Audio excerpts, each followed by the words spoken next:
Le deuxième message avec ce portail du 8, hein, portail du lion, c'est qu'il y a un écho du lion jusqu'à nous, mais il y a aussi l'écho que nous, on va pouvoir avoir. C'est-à-dire que ce portail nous permet d'être nous-mêmes le lion et de faire comme ces galactiques qui, dans le premier message, nous disaient: «C'est OK, la communication avec vous va être beaucoup plus facile».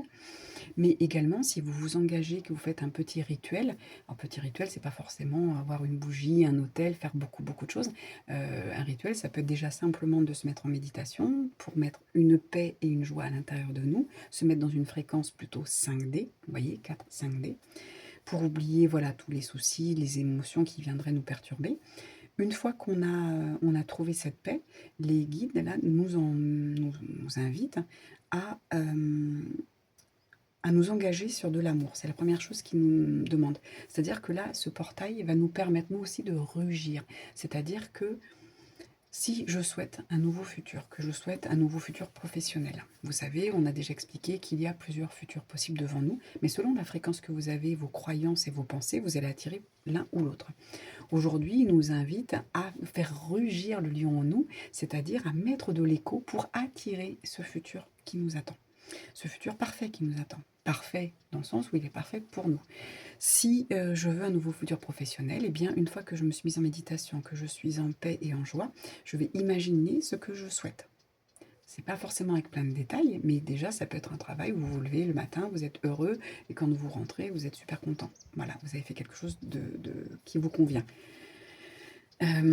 Ensuite, ça peut être, un futur, des fois, il vaut mieux moins de détails pour être sûr de ne pas se tromper.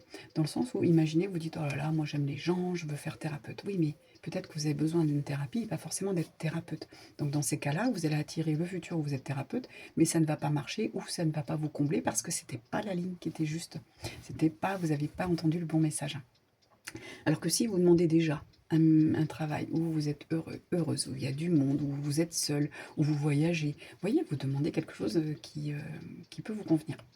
Pareil, dans l'amour sentimental, eh bien, vous allez vous engager à être dans l'amour inconditionnel, c'est-à-dire je ne demande rien, je ne demande pas de reconnaissance, je ne demande pas de... Voilà, je veux un amour, un amoureux, une amoureuse qui me donne l'amour dont j'ai besoin, mais d'abord je sais que l'amour inconditionnel est en moi, donc je vais déjà moi me servir de mon amour, et après cette personne va me donner son amour à elle.